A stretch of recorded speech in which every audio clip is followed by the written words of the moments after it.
ఉద్యమాన్ని ఉర్రూతలూగించిన నాయకుడు, రాష్ట్ర సాధకుడు, 10 ఏళ్ల పాటు ప్రభుత్వ చోదకుడు, ఇప్పుడు ప్రధాన ప్రతిపక్ష నాయకుడు. మరి అలాంటి నేత ఆ విషయంలో ఆలస్యం చేశారా? ఎప్పుడో చేయాల్సిన పనిని ఇప్పుడు చేస్తున్నారా? ఏమో. గులాబీ వర్గాల్లో పాటుగా రాజకీయ వర్గాల్లో ఇప్పుడు ఇలాంటి గుసగుసలే వినిపిస్తున్నాయి. ఇందుకే ఈ డిస్కషన్ వెనుక కారణాలేంటి, అలాంటి పరిస్థితులు ఎందుకు వచ్చాయనేదే ఇప్పుడు రాజకీయంగా చర్చనీయాంశంగా మారింది.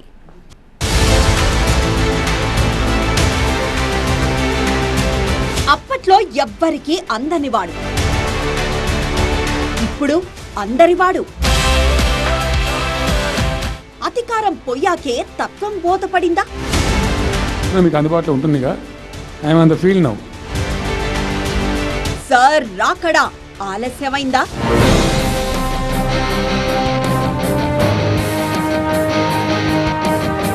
బీఆర్ఎస్ అధికారంలో ఉన్నప్పుడే కాదు, లేనప్పుడు కూడా తెలంగాణ రాజకీయం ఆ పార్టీ అధినేత కల్వకుంట్ల చంద్రశేఖరరావు చుట్టే తిరుగుతుందనే విషయం గత 2 ఏళ్లుగా కళ్లకు కడుతోంది. ఆయన మాట్లాడినా మంటలే, మాట్లాడకపోయినా మంటలే అన్నట్లుగా ఉంటోంది వ్యవహారం. అయితే అధికారం కోల్పోయాక ఎవ్వరికీ అందుబాటులో ఉండకుండా తన వ్యవసాయ క్షేత్రానికే పరిమితమైన కేసీఆర్ రాష్ట్ర రాజకీయాల్లో మరింత హాట్ టాపిక్ అవుతూనే ఉన్నారు. ప్రతిపక్ష నేతగా అసెంబ్లీకి రావాలంటూ ప్రత్యర్థులు ప్రజల్లోకి ఎప్పుడొస్తారోనని బీఆర్ఎస్ శ్రేణులు కళ్లల్లో ఒత్తులేసుకొని దీపాలు వెలిగించుకొని ఎదురు చూస్తున్న పరిస్థితి. అడపాదడపా చుక్కల్లా మెరుస్తున్న కేసీఆర్ ఏమో ఇలా వచ్చి అలా వెళ్లిపోతున్నారు. అది రాజకీయాలకు మసాలాగా మారుతున్నప్పటికీ గులాబీ శ్రేణుల మనసుల్లో మాత్రం పూర్తి స్థాయి సంతృప్తిని నింపలేకపోతోందనే అభిప్రాయం ఉంది. అధికారం కోల్పోయిన ఈ 2.5 ఏళ్ల కాలంలో ఫామ్ హౌస్ నుంచి కేసీఆర్ బయటకొచ్చిన సందర్భాలను వేళ్ల మీద లెక్కపెట్టొచ్చు. అలా మెరిసి ఇలా మాయమైపోయిన దళపతి ఈసారి మాత్రం పూర్తి భిన్నమైన శైలితో వ్యవహరిస్తున్నారు. కృష్ణా జలాలపై ఒకే ఒక్క ప్రెస్ మీట్ తో ప్రకంపనలు సృష్టించిన గులాబీ బాస్ రాజకీయంగా గూస్ బంప్స్ తెప్పించేశారు. నౌ ఐఎమ్ ఆన్ ఫీల్డ్ అంటూ ఇటు పార్టీ శ్రేణులకు అటు ప్రత్యర్థులకు బలమైన హింట్ ఇచ్చారు. At any cost, at whatever cost, TRS పుట్టిందే తెలంగాణ ప్రజల కోసం. తెలంగాణ ప్రజలకు ఒక నొక్కు పడుతుంటే మౌనం పాటించలేం. అది డైల్యూట్ అవుతాయి కాబట్టి ఇలా చెప్పాను. నేను ఉంటున్నా, మీకు అందుబాటులో ఉంటుందిగా. I'm on the field now. You have to excuse me today. దానికే నేను రిస్ట్రిక్ట్ అవుతాను. ఇలా any question, 100 questions you put me, I will give you answer tomorrow or day after any time. అయితే ప్రతిసారి అలా అనడం, ఆ తర్వాత కనబడకుండా మాయమైపోవడం కేసీఆర్ కు అలవాటేనని ప్రత్యర్థులు, రాజకీయ వర్గాలు రకరకాలుగా చెవులు కొరుక్కున్నారు. అయితే వాళ్ళందర్నీ ఆశ్చర్యపరుస్తూ రూట్ మార్చేశారు బీఆర్ఎస్ బాస్. పార్టీ విస్తృత స్థాయి సమావేశం తర్వాత నేరుగా ఫామ్ హౌస్ కు పయనం కాకుండా నందీనగర్ లోని తన నివాసంలో ఒక రోజంతా బస చేశారు. ఆ సమయంలోనే తనను కలవాలని ఎన్నో రోజులుగా కలలు కంటున్న కార్యకర్తలకు, నేతలకు బంపర్ ఆఫర్ ఇచ్చేశారు. ఒక సుదీర్ఘమైన ఫోటో సెషన్ పెట్టేసుకున్నారు. దీంతో కేసీఆర్ ఇల్లున్న నందీనగర్ ఏరియా మొత్తం జన ప్రవాహంలా మారిపోయింది. ఏడుకొండలవాడ, వెంకటరమణ అంటూ తిరుపతి కొండకు భక్తులు తరలినట్లు కేసీఆర్ ఇంటికి క్యూ కట్టేశారు ఆయన భక్తులు, కార్యకర్తలు, అభిమానులు. ఈ తాకిడిని కంట్రోల్ చేయడానికి భద్రతా బలగాలు కాస్త ఇబ్బంది పడినా కేసీఆర్ మాత్రం తన సహజ శైలికి పూర్తి భిన్నంగా ఎంతో ఓపిక్గా వ్యవహరించడం చర్చనీయాంశమైంది. ఒక కుర్చీలో కూర్చొని మరీ వచ్చిన వారందరితోనూ కాదనకుండా ఫోటోలు దిగి యోగక్షేమాలు అడిగి మరీ పంపించారు. చాన్నాళ్ల తర్వాత కేసీఆర్ దూకుడుగా బయటకొచ్చారన్న ఆనందం, తమకు ప్రత్యేకంగా టైం కేటాయించారన్న సంబురం బీఆర్ఎస్ శ్రేణుల్ని ఉబ్బి తప్పిబ్బయ్యేలా చేసిందనే చెప్పాలి. కేసీఆర్ మారిపోయారు. ఎస్ సార్, మునిపటి సార్ కాదు. ఇది ఇప్పుడు బీఆర్ఎస్ లో వినిపిస్తోన్న మాట. అధికారంలో ఉన్నప్పుడు కనీసం చూద్దామన్నా కనిపించని కేసీఆర్ ఇప్పుడు కనికరిస్తున్న తీరు గులాబీ శ్రేణుల్లో, రాజకీయ వర్గాల్లో ఆసక్తిని కలిగిస్తోంది. సీఎంగా ఉన్నప్పుడు ఆయన చుట్టూ ఒక బలమైన కోట. దాన్ని దాటి లోపలికి వెళ్లేందుకు ఎవ్వరికీ ప్రవేశం ఉండేది కాదట. మంత్రి స్థాయి నాయకులు కూడా ఆయన్ను కలవడం గగనమైపోయేదన్న అభిప్రాయం ఉండేది. అటు ప్రగతి భవన్లోకైనా, ఇటు ఫామ్ హౌస్ లోకైనా ఆయన అనుకున్న వారికే ప్రవేశం దక్కేదట. అలా అదృష్టం వరించిన నేతలను వేళ్ల మీద లెక్కబెట్టొచ్చని అంటూ ఉంటారు. అలాంటి కేసీఆర్ ఇప్పుడు అందరికీ అయినవాడిగా వ్యవహరిస్తున్నారు. సొంత పార్టీ నేతలైనా ప్రత్యర్థి పార్టీలైనా పలకరించడంలో పద్ధతి మార్చేశారు. ఇటీవలే అసెంబ్లీలో సీఎం రేవంత్ రెడ్డి దగ్గరకొస్తే ఏమాత్రం సంకోచించకుండా లేచి నిలబడి ప్రతి నమస్కారం చేసి షేక్ హ్యాండ్ ఇచ్చిన కేసీఆర్ తనలో మార్పును స్పష్టంగా వ్యక్తం చేశారనిపిస్తోంది. లేటెస్ట్ గా సమ్మక్క సారలమ్మ జాతర ఆహ్వాన పత్రికను అందించేందుకు కేసీఆర్ ఫామ్ హౌస్ కొచ్చిన మంత్రులు కొండా సురేఖ, సీతక్కలకు గొప్ప స్వాగతమే లభించింది. మేడారం జాతర ఆహ్వాన పత్రిక అందుకున్న కేసీఆర్ మహిళా మంత్రులకు చీరా సారే పంచిపెట్టారు. ప్రత్యర్థులుగా భావించే నేతల పట్ల కేసీఆర్ గతంలో మాదిరి కఠినంగా వ్యవహరించడం లేదనే టాక్ కూడా తెరమీదకొచ్చింది. ఈ మధ్య ఏకగ్రీవమైన తన నియోజకవర్గ గ్రామాల సర్పంచ్లను పిలిపించుకొని మాట్లాడడం, అంతకుముందు జిల్లాల వారీగా నాయకులతో ఫామ్ హౌస్ లోనే సమావేశాలు నిర్వహించి దిశానిర్దేశం చేయడం, తద్వారా తన మన అనే తేడా లేకుండా అందరినీ కలిసేందుకు కేసీఆర్ ఆసక్తి చూపుతున్నట్లు రాజకీయ వర్గాలు అభిప్రాయపడుతున్నాయి. అయితే సారు తీరు పట్ల గులాబీ శ్రేణులు, నాయకులు ఓవైపు ఆనందం వ్యక్తం చేస్తున్నప్పటికీ కాస్త ఆలస్యమైంది సార్ అనే నిరుత్సాహాన్ని వ్యక్తం చేస్తున్నారట. అధికారంలో ఉన్నప్పుడు కూడా మా సార్ ఇలా వ్యవహరించుంటే పరిస్థితి వేరేలా ఉండేది కదా అని తమలో తాము ఏ మూలనో పేరుకుపోయినా ఒక రకమైన ఆవేదనను వెళ్లగక్కుతున్నారట. ఇప్పుడు వరుసబెట్టి నాయకులను ఫామ్ హౌస్ కు పిలిచి సమావేశాలు నిర్వహిస్తున్న కేసీఆర్ రూలింగ్ లో ఉన్నప్పుడు కూడా ఇలాగే చేసుంటే పరిస్థితి చేయి దాటిపోయేది కాదు కదా అని అభిప్రాయపడుతున్నారట. ఇదే ఆలోచన అప్పుడు చేసుంటే అధికారం దూరమయ్యేది కాదేమోనన్న చర్చలు బీఆర్ఎస్ క్యాడర్లో జరుగుతున్నాయట. అవును, నిజమే మరి. అలా ఆయన ఎవ్వరికీ అందనట్లుగా కొండెక్కి కూర్చోవడం వల్లే కదా నాటి బీఆర్ఎస్ ప్రభుత్వంపై అనూహ్యంగా ప్రజా వ్యతిరేకత పెరిగింది. ఆయన ఎవ్వరికీ సమయం ఇవ్వరనే అపవాదును మూటగట్టుకోవడం వల్లే కదా అధికారం దూరమైంది. అందుకే సార్ తీరుపై ఇప్పుడు గులాబీ సేన అనుకుంటున్న దాంట్లో తప్పేముందన్నది రాజకీయ విశ్లేషకుల మాట. మీరు చేస్తున్నదోకే సార్, బట్ కాస్త లేట్ అయింది అనకుండా ఉండలేని పరిస్థితి.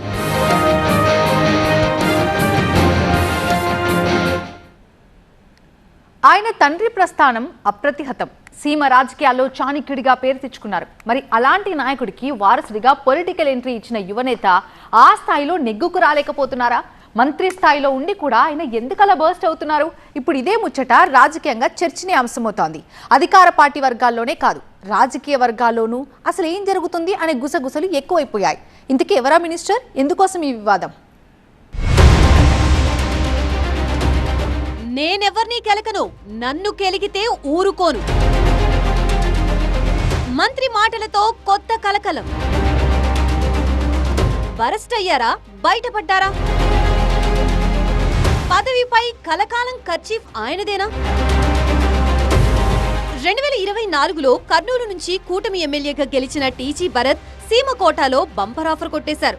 ఫస్ట్ టైం ఎమ్మెల్యేనే అయినా చంద్రబాబు క్యాబినెట్ లో ఛాన్స్ దక్కించుకుని భారీ పరిశ్రమల శాఖ మంత్రిగా ప్రమాణం చేశారు. అయితే ఎంతో మంది ఆశావాహులుండగా ఆయనకు ఛాన్స్ దక్కడం వెనుక సామాజిక ఆర్థిక సమీకరణాలు చాలానే ఉన్నాయి. గతంలో రాజకీయంగా సీమ ప్రాంతం నుంచి చక్రం తిప్పిన టీజీ వెంకటేష్ కు వారసుడవడం భరత్ కి కలిసొచ్చిన అంశాల్లో ఒకటి. వైసీ సామాజిక వర్గం నుంచి రోసయ్య తర్వాత ఆ స్థాయి పొలిటికల్ పలుకుబడి ఉన్న నాయకుడిగా టీజీకి పేరుంది. తెలంగాణ ఉద్యమ సమయంలో రాయలసీమ నుంచి బలమైన వాయిస్ వినిపించారు ఆయన. అందుకే నాడు కిరణ్ కుమార్ రెడ్డి క్యాబినెట్ లో చిన్న నీటిపారుదల శాఖ మంత్రిగా పెద్ద బాధ్యత దక్కింది. ఆ తర్వాత టీడీపీ అటు నుంచి బీజేపీలోకి వచ్చిన ఆయన పార్టీలకు అతీతంగా రాజకీయ సంబంధాలు కలిగి ఉన్నారు. అవే ఆయన కుమారుడి భవిష్యత్తు రాజకీయానికి రాచబాటలు వేసింది. తాను బీజేపీలో ఉన్న 2024లో కూటమి తరపున టీడీపీ అభ్యర్థిగా కుమారుడు భరత్ ని బరిలో నిలుపుకోవడంలో సక్సెస్ అయ్యారు. అంతేకాదు కొడుకుని ఎమ్మెల్యేగా గెలిపించుకుని రకరకాల కోటాల్లో మంత్రి పదవి కూడా దక్కించుకోవడంలో సఫలీకృతమయ్యారు. అలా ఒకప్పుడు తండ్రి చాటు బిడ్డగానే ఉంటూ వ్యాపారాలు గట్రా చూసుకున్న భరత్ ఒక్కసారిగా పొలిటికల్ తెర మీదకి వచ్చి ఎమ్మెల్యేగా గెలిచి ఇప్పుడు మినిస్టర్ అనే బలమైన పదవిలో కూర్చున్నారు. దీంతో సహజంగానే మంత్రిగా జిల్లాల్లో ఆయన హవా మొదలైంది. సాధారణ ఎమ్మెల్యేగా కంటే మంత్రిగా విస్తృతమైన అధికారాలే ఉంటాయి. రాష్ట్రానికే మంత్రి కాబట్టి జిల్లా రాజకీయాలపైన పూర్తి స్థాయి పట్టు సాధించే అవకాశం ఉంటుంది. ప్రస్తుతం అదే పనిలో భరత్ ఉన్నట్లు తెలుస్తోంది. పార్టీ పరంగా గానీ రాజకీయంగా గానీ తన మార్పు చూపించే ప్రయత్నం చేస్తున్నారు. అందులో భాగంగా ఆయన చేస్తున్న ప్రయత్నాలకి ఎవరు అడ్డొచ్చారో ఏంటో గానీ సడన్ గా బరస్ట్ అయిపోయారు మంత్రి గారు. తాను ఇతరుల నియోజకవర్గాల్లో తలదూర్చడం లేదని, ఎవరైనా తనని కెలికితే మాత్రం ఊరుకునేది లేదంటూ మాస్ వార్నింగ్ ఇచ్చేశారు. ఇంతటితో ఆగని మంత్రివర్యులు తన స్ట్రాటజీకి తట్టుకోలేరని, తెలుగుదేశం ఉన్నన్నాళ్లు తాను మంత్రిగా ఉంటానని ప్రత్యర్థులకి బలంగానే సందేశం పంపించారు. కర్నూలు అభివృద్ధి తప్ప మరో వివాదం తనకి తెలియదన్న మంత్రి భరత్ చేయాల్సిన వివాదాస్పద వ్యాఖ్యలన్నీ చేసేశారు. జిల్లా రాజకీయాల్లో ఆటోమేటిక్ గా అగ్గి పుట్టించేశారు. అక్కడా ఇక్కడా కాదు, తెలుగుదేశం పార్టీ ఆత్మీయ సమావేశంలోనే మంత్రి భరత్ ఈ వ్యాఖ్యలు చేయడం ఈ స్థాయి దుమారానికి కారణమవుతోంది. మంత్రి హోదాలో ఉన్న టీజీ భరత్ ఎవరిని ఉద్దేశించి ఈ వ్యాఖ్యలు చేసి ఉంటారనే గుసగుసలకి తెరలేపింది. అయితే ఈ మాటలు పక్క పార్టీ ప్రత్యర్థుల్ని ఉద్దేశించినవి కాదని, సొంత పార్టీలో ఉన్న ప్రత్యర్థుల గురించేనని తెలుగుదేశం వర్గాల్లో చర్చ జరుగుతోంది. బహుశా కేంద్ర సహకార బ్యాంకు చైర్మన్ గా ఉన్న Kodumuru TDP incharge Vishnuvardhan Reddy target గానే మంత్రి ఇలా మాట్లాడి ఉండొచ్చని భావిస్తున్నారట తెలుగు తమ్ముళ్లు. ఎందుకంటే వీళ్ళిద్దరి మధ్య గత కొన్ని నెలలుగా మాట్లాడుకోవటాలే లేవట. దానికి ఇటీవల పరిణామాలే ప్రత్యక్ష సాక్ష్యం అంటున్నాయి రాజకీయ వర్గాలు. కర్నూలు జిల్లాలో పంట నష్టపోయిన ఉల్లి రైతుల్ని ఆదుకునే ఉద్దేశంతో ఇటీవలే 128 కోట్ల రూపాయలు విడుదల చేసింది ప్రభుత్వం. ఆ నిధులకు సంబంధించి ఈ మధ్య కోడుమూరులో ఉల్లి రైతులతో బహిరంగ సభ ఏర్పాటు చేసింది. ఈ కార్యక్రమానికి వ్యవసాయ శాఖ మంత్రి అచ్చెన్నాయుడు, మంత్రి టీజీ భరత్, ఎంపీ, ఎమ్మెల్యేలతో పాటు స్థానిక టీడీపీ ఇన్ఛార్జ్ విష్ణువర్ధన్ రెడ్డి కూడా పాల్గొన్నారు. ఈ సమావేశంలో ప్రసంగించిన విష్ణువర్ధన్ రెడ్డి అందరి పేర్లని పలికి మంత్రి భరత్ పేరుని మాత్రం ఎక్కడా ఉచ్చరించలేదట. జిల్లా మంత్రిగా ఆయన విషయంలో కనీస ప్రోటోకాల్ పాటించలేదట. కోడుమూరులో టీడీపీ కార్యకర్తలు ఏర్పాటు చేసిన ఫ్లెక్సీల్లోనూ మంత్రి భరత్ పేరు, ఫోటో కూడా కనిపించలేదట. దీంతో మంత్రికి టీడీపీ ఇన్ఛార్జికి అస్సలు పడ్డం లేదనే ముచ్చట తెర మీదకు వచ్చింది. దీనికి కారణం మంత్రి గారి అడ్డా అయిన కర్నూలులో కోడుమూరు ఇన్ఛార్జ్ వేలు పెడుతూ ఉండటమేనట. మంత్రిదేమో కర్నూలు అసెంబ్లీ, విష్ణువర్ధన్ రెడ్డిదేమో కోడుమూరు ఇలాకా. మరి ఈ ఇద్దరి మధ్య రచ్చ ఎందుకంటే మాత్రం ఇక్కడ కథ మరోలా ఉంది. కర్నూలు నియోజకవర్గంలోని నగరపాలక సంస్థలో కోడుమూరులోని కొంత భాగం మిక్స్ అయి ఉంటుంది.